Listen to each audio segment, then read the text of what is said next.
Imagina esta cuerda y piensa que es una cuerda que es infinita. Ahora, imagina que esta cuerda es un tiempo determinado para tu existencia. Existirías para siempre. Pero, ¿ves esta parte roja? Es la que representaría tu tiempo aquí en la Tierra. Tienes unos cortos años aquí en la Tierra y luego pasas la eternidad en alguna otra parte. Y lo que a mí me asombra es que todos ustedes solo piensan en esa parte roja. Es lo único en lo que piensan. Ustedes dicen, oye, no puedo esperar todo ese tiempo. Voy a trabajar muy duro y voy a economizar, ahorrar y guardar bastante dinero para poder disfrutar esta parte aquí. Están obsesionados con eso y piensan, ¿podré viajar? ¿Podré comer bien? ¿Podré llegar a hacer esto durante esta parte? ¿Estás bromeando? ¿Y qué hay de esto? Y todo lo demás. Es una locura. Porque la Biblia enseña que lo que yo haga durante esta pequeña parte roja determina mi existencia por millones y millones y millones de años.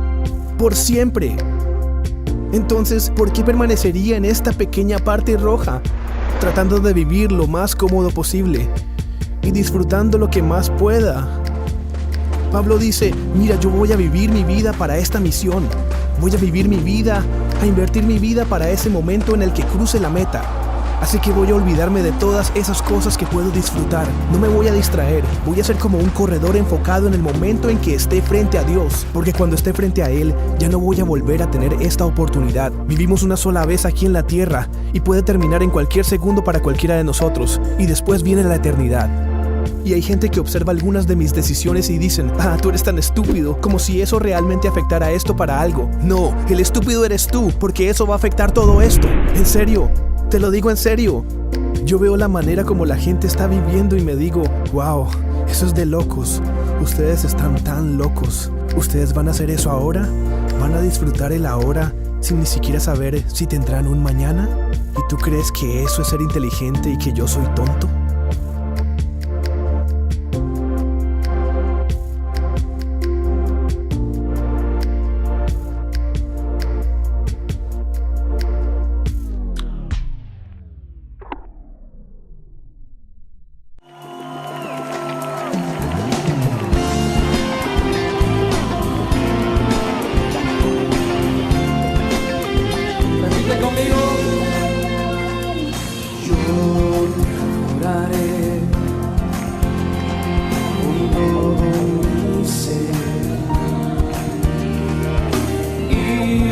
Cantaré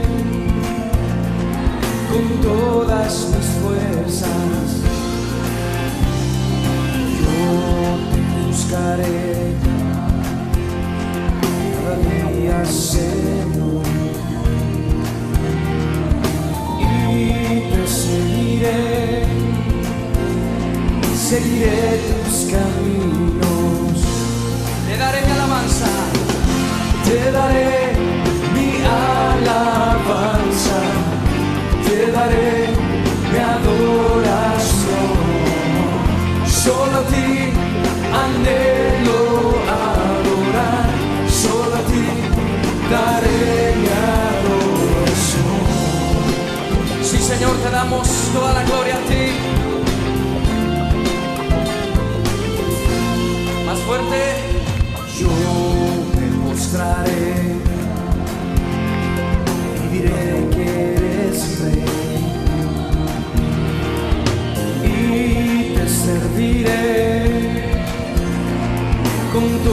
todas mis fuerzas.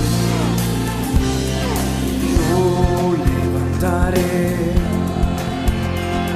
mis ojos a ti y declararé tu grandeza. Démosle alabanza al Rey. Te daré mi alabanza, te daré mi adoración. Solo a ti anhelo adorar, solo a ti daré mi adoración. Te daré mi alabanza, te daré mi adoración.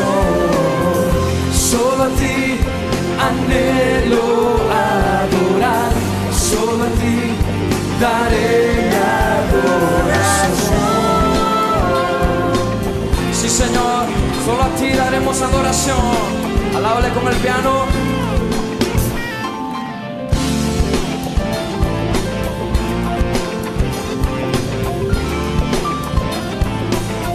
Todos juntos, pueblo de Dios. Te daré mi alabanza, te daré mi adoración. Solo a ti anhelo adorar, solo a ti daré mi adoración. Te daré mi alabanza, te daré mi adoración. Solo a ti anhelo adorar, solo a ti daré mi adoración. Sí, Señor, solo a ti. ¿Cuántos dicen amén?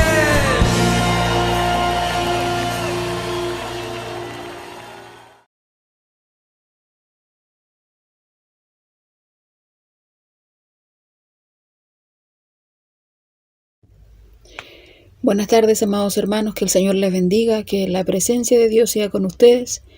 Ha llegado la hora, la cual es esperada para muchos, que es la palabra del Señor, la cual el Señor quiere hablar a nuestras vidas. Vamos a abrir nuestra Biblia y con temor reverente hacia el Señor vamos a leer en Mateo, capítulo 9, versículo del 35 al 38. Leemos en el nombre del Padre, del Hijo y del Espíritu Santo. Amén. Recorría Jesús todas las ciudades y aldeas, enseñando en las sinagogas de ellos, y predicando el Evangelio del reino, y sanando toda enfermedad y dolencia en el pueblo. Y al ver las multitudes, tuvo compasión de ellas, porque estaban desamparadas y dispersas como ovejas que no tienen pastor. Entonces dijo a sus discípulos: a la verdad, la mies es mucha, mas los obreros pocos. Rogad pues al Señor de las mies que envíe obreros a sus mies. Amén. Padre, Señor, estamos delante de tu presencia, Señor. Hemos leído, Padre, tu palabra. Ahora te rogamos, Señor, que la presencia tuya sea con cada uno de nosotros y que tu Santo Espíritu tome control y dominio de este tiempo de predicación. Padre, que no sean mis palabras, que no sea, Señor, nada, Señor, ajeno, Señor, que no venga de ti. Ahora te ruego, Señor, que limpies mi corazón y que limpies todo aquello, Señor, que esté estorbando y que seas, Señor, tú ministrando, Señor, a tu iglesia a través de mi vida, que puedas usar este vaso, Señor, para ser un vaso de honra, Señor, para tu gloria y para tu honra, para hablar, para guiar, para ministrar a tu iglesia ahora en estos momentos, con esta palabra de exhortación, con esta palabra la cual nos vivifica, Señor, nos alimenta, nos fortalece, pero también nos corrige, Señor, para seguir adelante y para estar atentos, Señor, a lo que tú quieres hablar a nuestras vidas, Señor. Ahora te ruego, Señor, que esta palabra pueda llegar a cada corazón, a cada vida y pueda dar frutos, Señor, para que cada uno de nosotros lo pongamos por obra, Señor, y nos enseñe, Señor, a someternos y a hacer tu voluntad. Bendice, Señor, este tiempo, el cual todo lo hacemos para la gloria y para la honra de tu nombre. En el nombre de Jesús, nuestro Señor y Salvador. Amén. Hemos leído ya la palabra del Señor en Mateo capítulo 9, versículos del 35 al 38. Aquí vemos cómo el Señor iba predicando el evangelio del reino de Dios y sanando también toda enfermedad y toda dolencia con cada persona que se le presentaba en el camino. Vemos cómo el Señor, con poder y autoridad, también iba sanando y haciendo milagros. Vemos también la compasión del Señor en estos pasajes y las palabras que le indicó también a seguir a los discípulos. Aprenderemos también en este pasaje qué motivó al Señor para manifestar su poder y también qué espera el Señor de los discípulos. Aquí también vemos que estamos ante un llamado conmovedor, pero también comprometedor. Y también veremos con claridad que nuestro Señor Jesús fue un rey, y es un rey, activo y no pasivo, para comunicarse con su pueblo. En Mateo capítulo 4, versículo 23 también lo corrobora y dice: y recorrió Jesús toda Galilea, enseñando en las sinagogas de ellos y predicando el evangelio del reino, y sanando toda enfermedad y toda dolencia en el pueblo. Aquí vemos claramente una característica del ministerio de nuestro Señor Jesucristo, que era un ministerio activo y no pasivo. ¿Qué quiere decir con esto? ¿Qué significa que sea activo y no pasivo? Que Él siempre estaba trabajando para el reino de Dios, que Él siempre estaba en movimiento. La pasividad no era una característica de Cristo y de su obra. Como dijimos anteriormente, Jesús siempre estaba en movimiento, nunca dejó de trabajar. Jesús recorría todas las ciudades y aldeas y lo hacía a pesar inclusive del rechazo que recibió muchas veces. Pero incluso principalmente también de sus opositores religiosos. Pero gracias al Señor que nada lo detuvo a hacer la obra de Dios. Podemos decir que el ministerio de Jesús también se puede resumir en 3 componentes de actividad, en 3 factores que también son importantes y que nosotros también tenemos que llevarlo por obra, que es la enseñanza, la predicación del reino de Dios y también las señales milagrosas que hizo sanando toda enfermedad. Estas 3 actividades resultan de gran importancia en la manifestación del reino de Dios. La enseñanza, qué importante es la enseñanza. Jesús dedicó tiempo a la enseñanza en la sinagoga de los judíos. Siempre estuvo, allí lo vemos en la Escritura, cuando leemos, siempre estuvo predicando. Y esto también valida una vez más que primordialmente Cristo vino a las ovejas perdidas de la casa de Israel.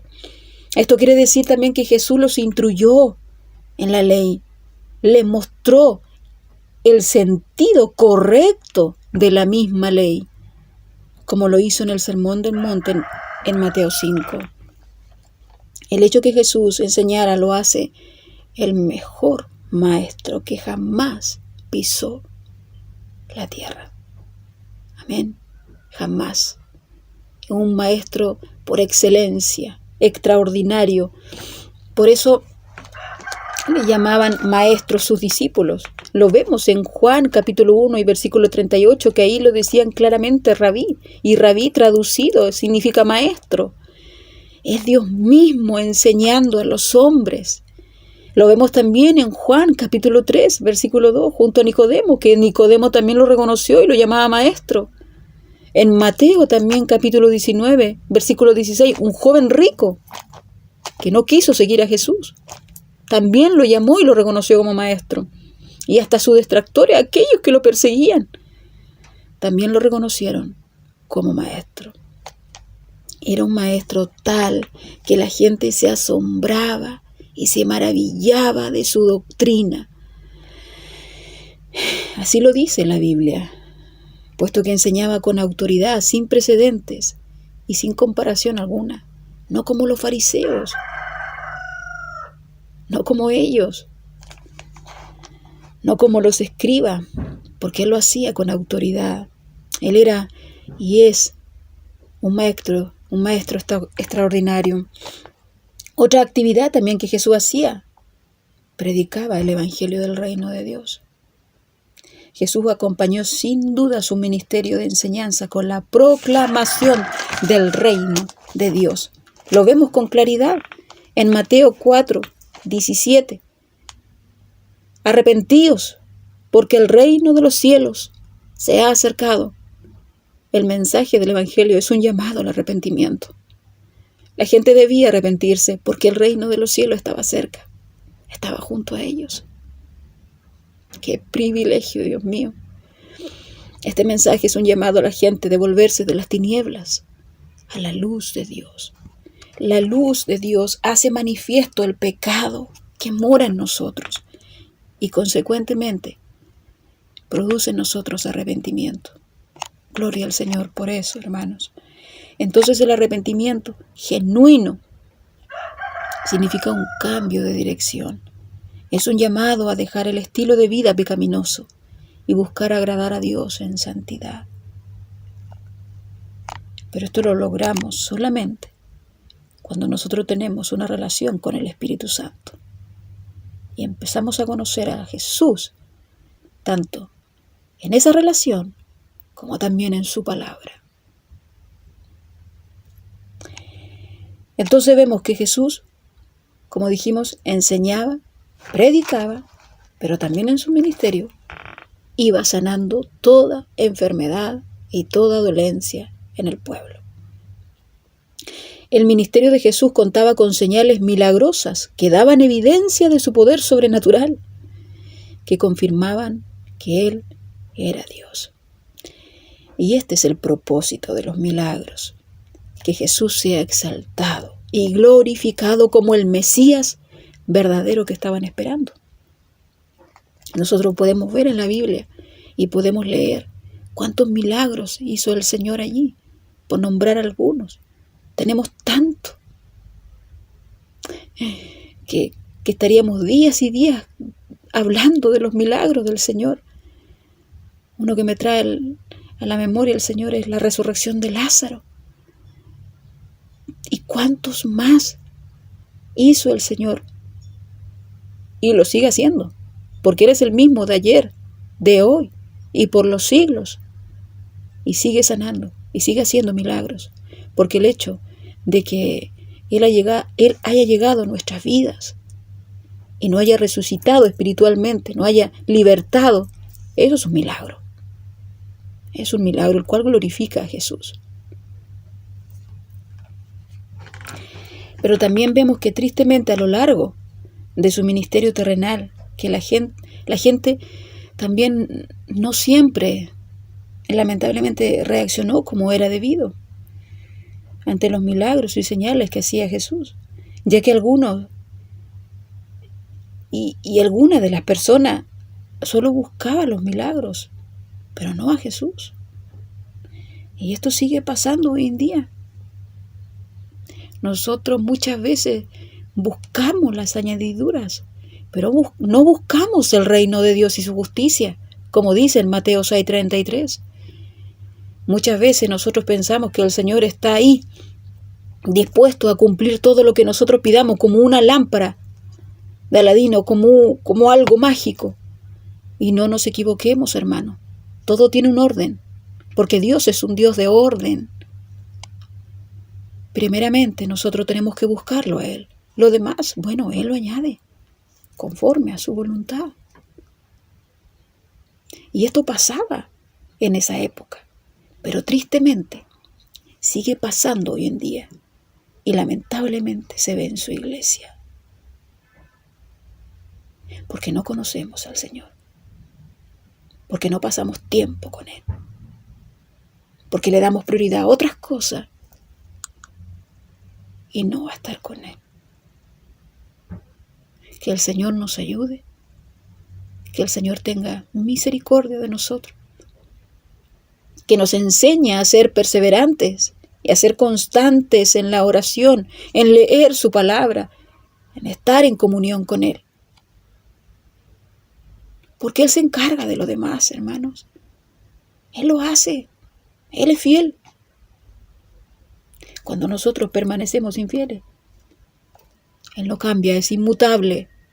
Él es fiel.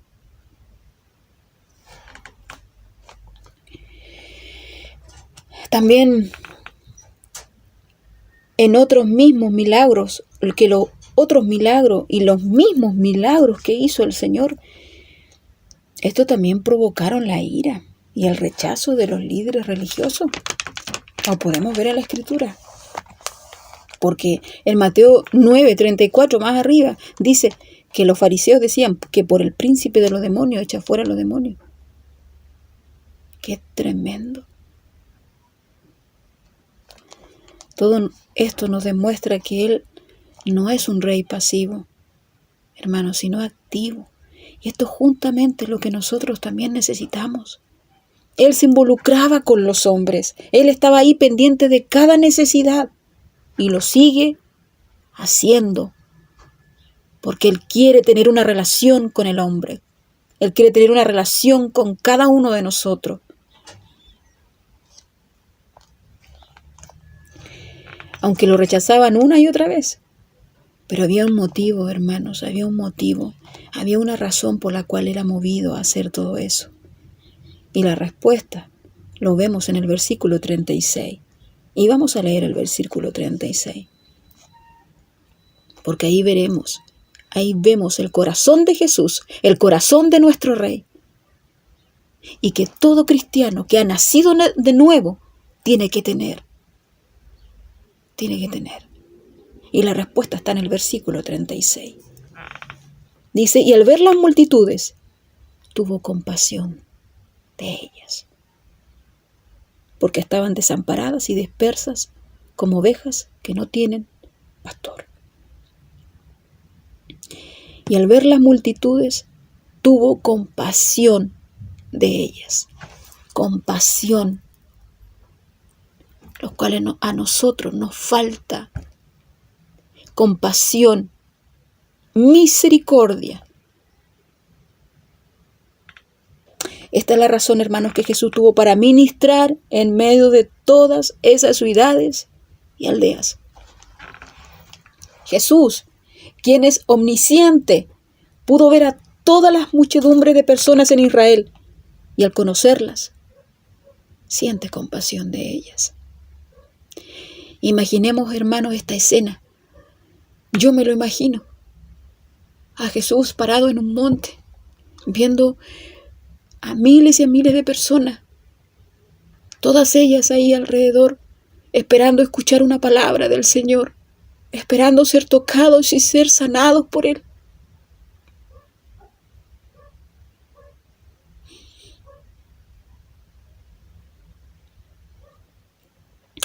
Y Él fue movido a compasión.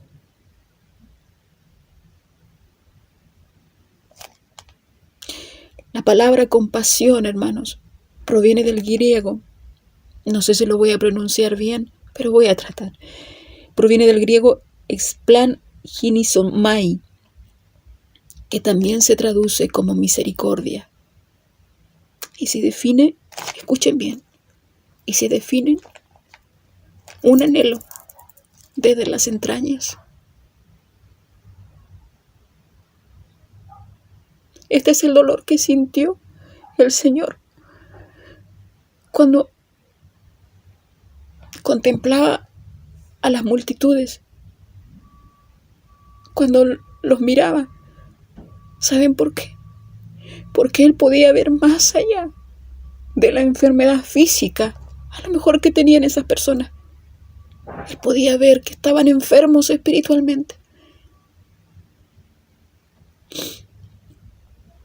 Y fue movido a compasión, pero una compasión que viene desde las entrañas.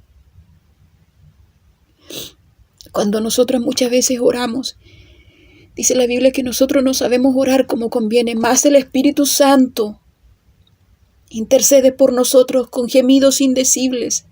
Cuando nosotros oramos, muchas veces hay una agonía, hay un dolor, hay una compasión por aquellos que aún no conocen del Señor.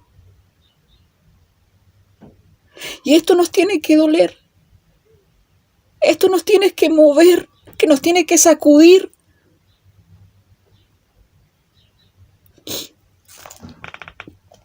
Porque a mí me duele que mi familia todavía no conozcan al Señor. ¿A usted le duele? Porque tenga por seguro que a su Señor le duele.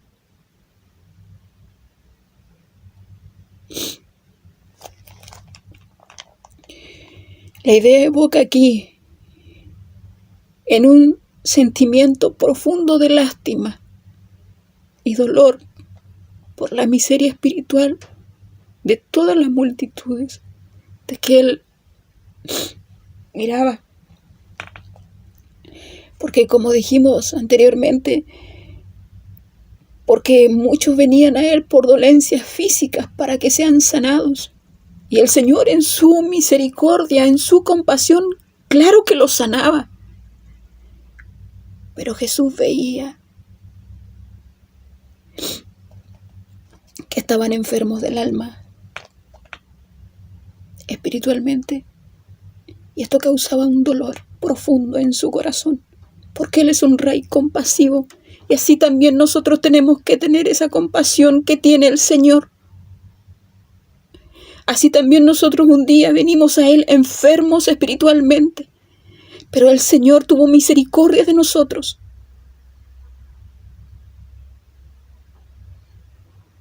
Y nos sanó.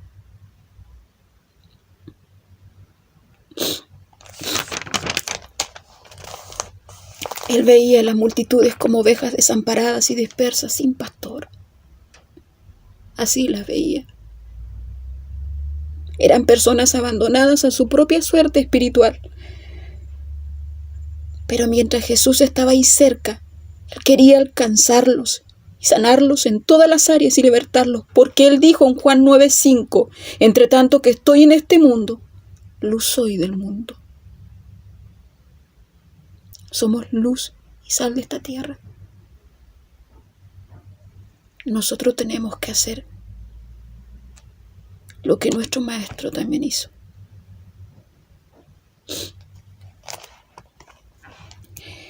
Además de estar oprimidas por los romanos históricamente, en ese tiempo, no había un gobierno espiritual que cuidara y velara por ellas, como lo condena en Ezequiel 34, que habla de los pastores de Israel que se apacentaban a ellos mismos.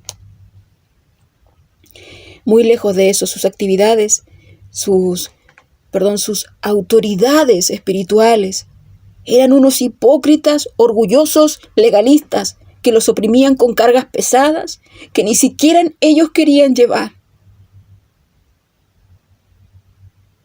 Y en Mateo 23 Jesús los llama hipócritas, sepulcros blanqueados, que por fuera se ven hermosos, limpios, pero por dentro están llenos de huesos de muerto y de toda inmundicia. Hermanos, una oveja es un animal, el animal más indefenso y dependiente que existe. Dejar sola una oveja es exponerla a la muerte. Jesús tuvo compasión porque vio a un pueblo caminando, perdido, sin pastor, con un destino fatal. A Jesús también le dolía que lo veían como un profeta más, como un milagrero, mas no fueron capaces de reconocerlo como el Mesías, como el buen pastor. A alguien que las ampararía y juntaría en un solo rebaño. En Juan 10, del 11 al 18, dice: yo soy el buen pastor. El buen pastor su vida da por las ovejas.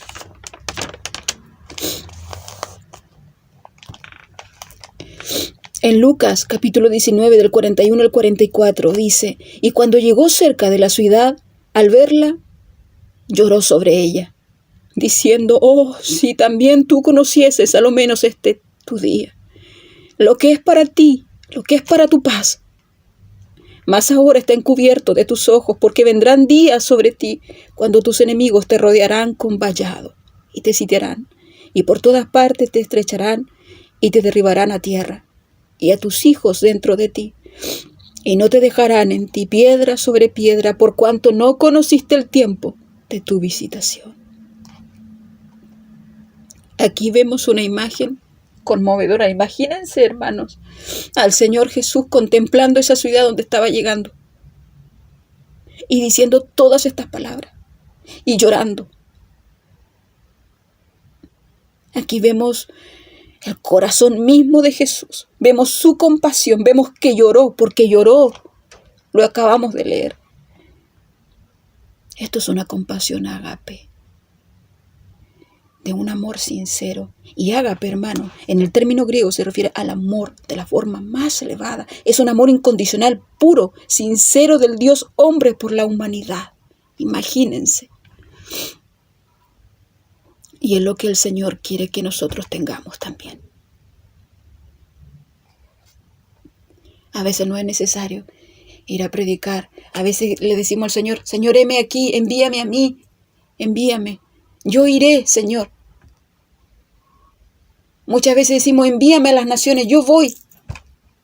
Cuando no somos capaces ni siquiera de predicarle al que tenemos al lado, o ni siquiera a nuestra familia. Y esto también me golpeaba a mí. Esto también me llegaba a mí.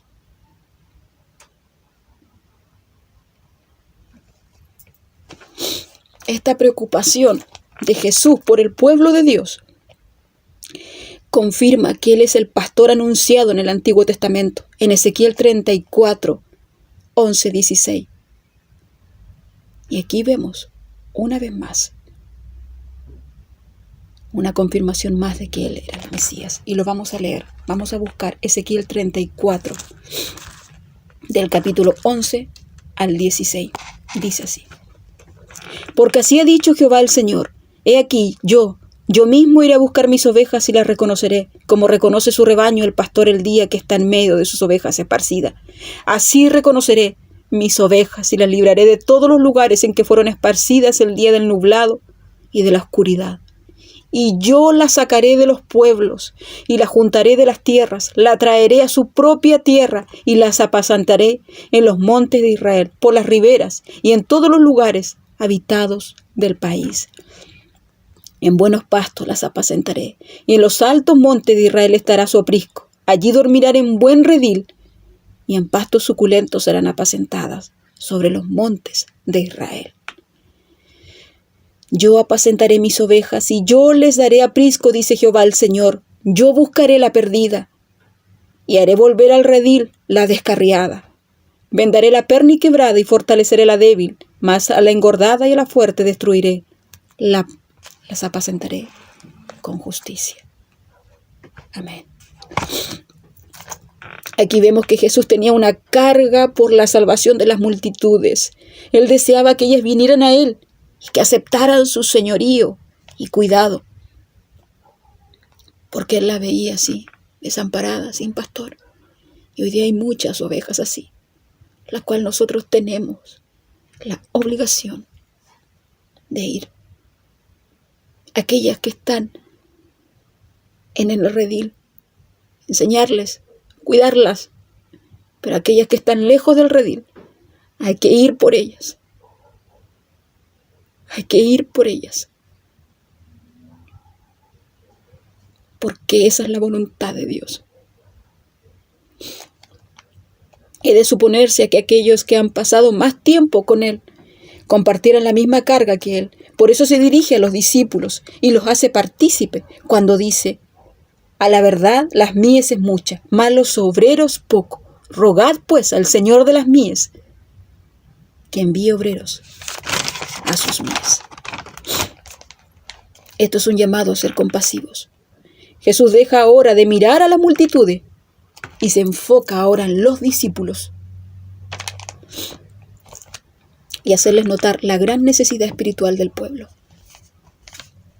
La mies se refiere a toda la gente pecadora que está ahí esperando recibir la palabra del Señor, aquella que está esperando el evangelio de salvación. Se trata de la cosecha espiritual de almas.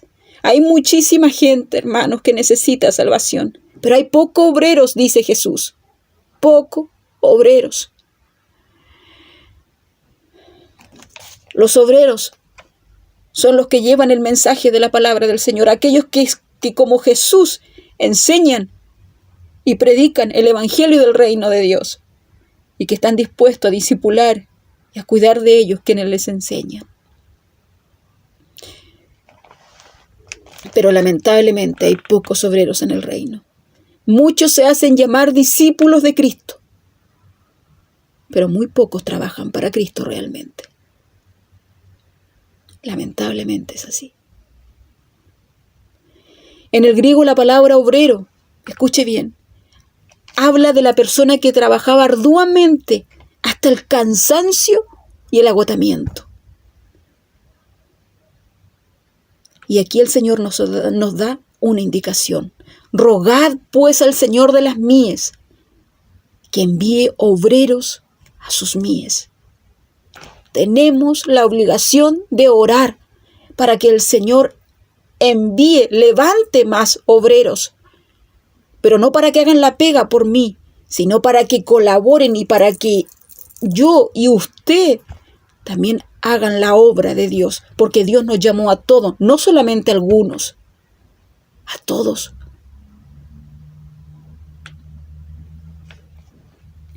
Este mandato de Jesús enseña que los discípulos, al orar, participan en el cumplimiento de la voluntad de Dios y enseñan también que existe una urgente necesidad de trabajadores en medio de una sociedad perdida. La razón de la urgencia es sencilla. La mies es buena, la palabra es cereal maduro, listo para ser recogido. Pero si nadie trabaja en las mies se van a echar a perder. En términos humanos, hermanos, podríamos decir que hay gente que está lista para recibir el Evangelio, está lista para creer en el Señor, está lista para entregar su vida a Cristo. Hay muchas mies en la tierra, hermanos, pero Jesús nos está diciendo, hay pocos obreros. Tenemos que orar para que el Señor capacite y envíe a hacer juntamente con nosotros la obra de Dios. Claro que hay que orar para que el Señor levante más obreros, levante más misioneros y vayan y muchas almas sean alcanzadas, sí. Pero también tenemos que orar para que el Señor nos capacite, nos dé la sabiduría y tengamos que hacer aquello que no Él nos ha demandado. No quedarnos en nuestra comodidad, no quedarnos en un letargo espiritual, no conformarnos con el domingo ir a la iglesia y quedarnos ahí con eso. El Señor tiene mucho más, el Señor nos pide mucho más, nos demanda más. Tenemos que crecer, tenemos que madurar.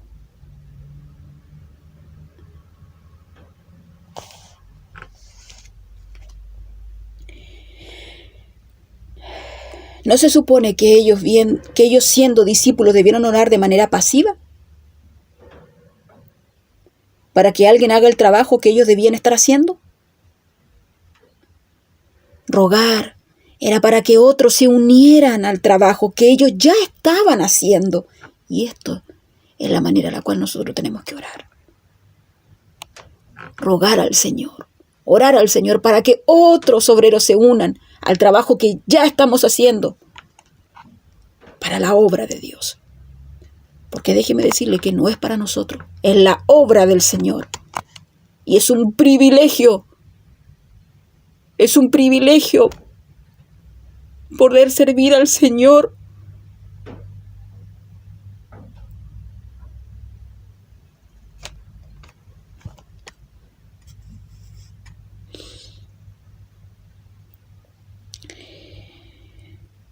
Rogar era para que otros se unieran al trabajo que ellos ya estaban haciendo y para el cual después serían comisionados, porque lo vemos después en el capítulo 10 de Mateo. Esa misma verdad debe ser entendida hoy por nosotros. Muchos piensan que debemos rogar al Señor para que se levanten misioneros, y sí, como lo dijimos anteriormente, que hagan el trabajo. De alguna forma sí está bien, pero esto va más allá. Debemos rogar al Señor para que nos dé la valentía, la sabiduría, nos capacite para hacer lo que Él nos ha demandado, de hacer el trabajo, de hacer su obra, para que otros también puedan dar fruto, para que otros también puedan crecer, puedan madurar, así como también lo queremos hacer cada día. Debemos pedirle al Señor que se unan colaboradores a la causa para la cual fuimos llamados, todos nosotros, no algunos, todos hermanos, todos. Pero a veces estamos tan preocupados de otras cosas. A veces nos preocupamos de que el hermano, mira, me habló fuerte, de que el hermano no me habló bien, no me saludó. Crezcamos, hermano. Maduremos.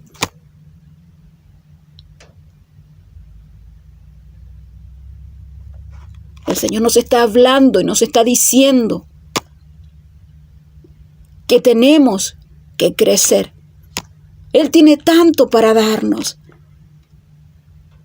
Pero si no crecemos, siempre vamos a estar recibiendo una leche y no un alimento sólido, el cual Él quiere entregarnos, porque nos ama y porque a través de nuestras vidas Él quiere trabajar y rescatar y salvar a otros.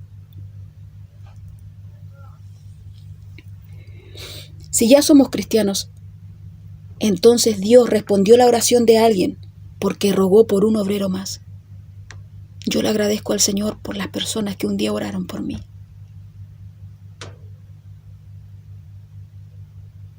Agradezco al Señor por el instrumento que Dios usó un día para llevarme a Él. Porque Dios ahí respondió por un obrero más, así como lo hizo con ustedes.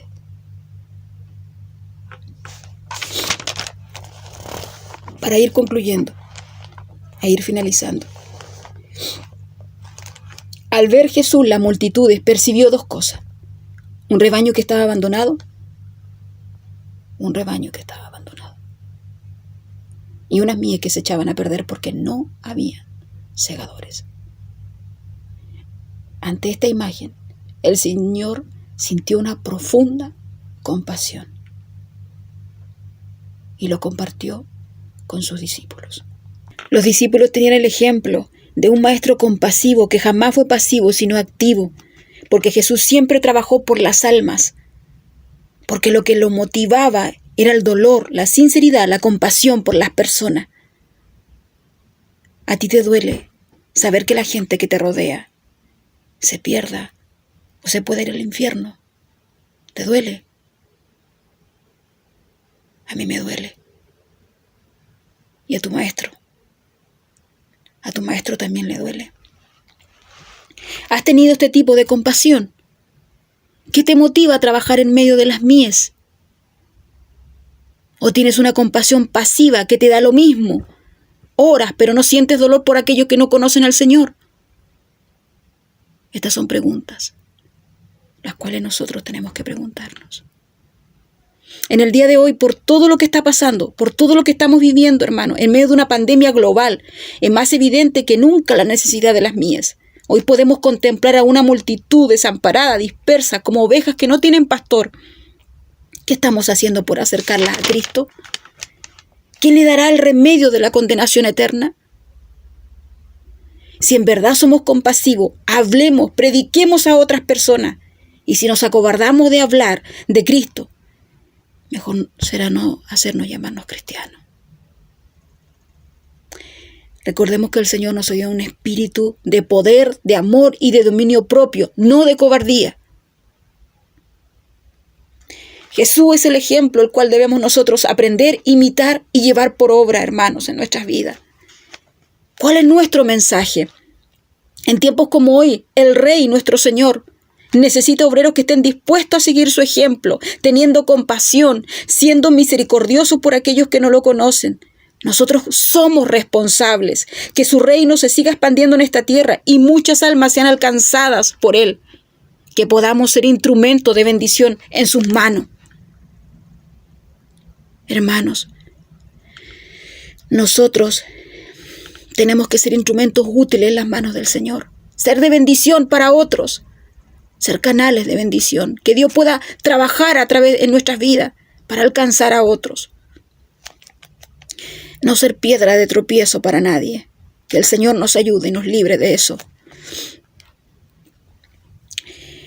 No permitamos también caer en ciertas cosas los cuales desagradan al Señor. Si vemos que hay un hermano, una hermana, un siervo, una sierva que está siendo usada por el Señor, no la critique, no lo critique, no murmure. Ore por esa hermana, ore por ese hermano, ore por su pastor, ore por su pastora, ore por los siervos del Señor que son usados, para que Dios los use mucho más, para que muchas almas sean alcanzadas, porque esa es la voluntad de Dios.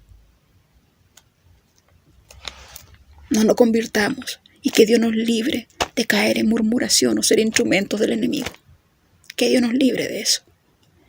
El Señor necesita, hermanos, obreros activos y no pasivos, compasivos, valientes, que soporten las aflicciones, las pruebas, las tribulaciones, no que huyan de ellas. Que sean imparables, que sientan compasión, sean misericordiosos por aquellos que necesitan del Señor. Porque un día el Señor nos demandará de todo lo que hicimos, pero también de todo lo que no hicimos, hermano. Y eso es terrible. Porque un día vamos a rendir cuenta ante Él. Y termino con esta pregunta. ¿Cómo puedes imitar el ejemplo de Cristo en medio de todo lo que estamos viviendo hoy en nuestro país, en el mundo entero? Y cuando acabe esta crisis, ¿cómo seguirás imitando el ejemplo de Cristo? Que el Señor los bendiga, hermanos. Vamos a orar. Padre, Señor, hemos entregado tu palabra. Señor, ahora te pido, Señor, que podamos llevar por obra todo, Señor, lo que tú, Señor, nos has hablado hoy día, Señor. Ayúdanos, Señor, a ser esos obreros, Señor, los cuales, Señor, podamos ser valientes, podamos, Señor, ir a hacer lo que tú nos has demandado. Ayúdanos, Señor, porque necesitamos de ti, que tu Santo Espíritu nos fortalezca, que tu Santo Espíritu nos capacite para hacer todo aquello conforme a tu voluntad. Fortalece a tu iglesia, guarda a tus hijos, Señor, pero también sigue levantando obreros, Señor. Obreros que estén dispuestos, Señor, a obedecerte, a rendirse a ti, Señor, para hacer tu obra, Padre. Gracias, mi Dios, por este tiempo. Gracias, mi Dios, por todo. Y perdónanos, Señor, porque muchas veces caemos en la mediocridad, Señor. Perdónanos, Señor, y ayúdanos, Señor. Ayúdanos, Padre. Ayúdanos, Señor.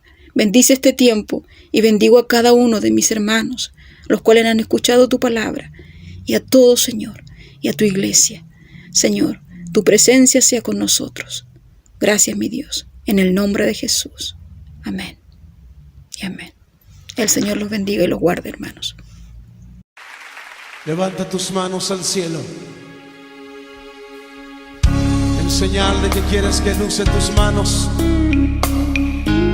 y dile a través de este coro: heme aquí, envíame a mí, Señor.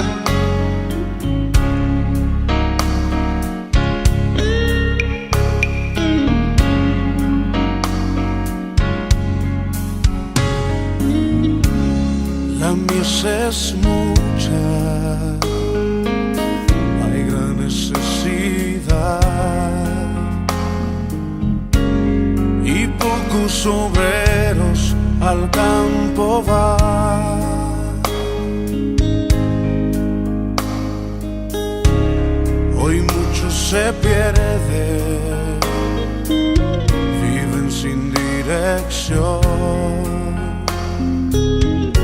vagan como ovejas sin pastor.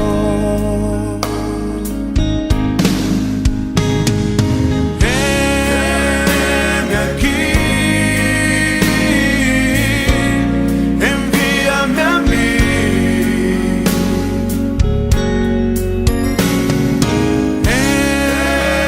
Heme aquí, envíame a mí. Yo iré por aquellos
es mucha, hay gran necesidad y pocos obreros al campo van. Hoy muchos se pierden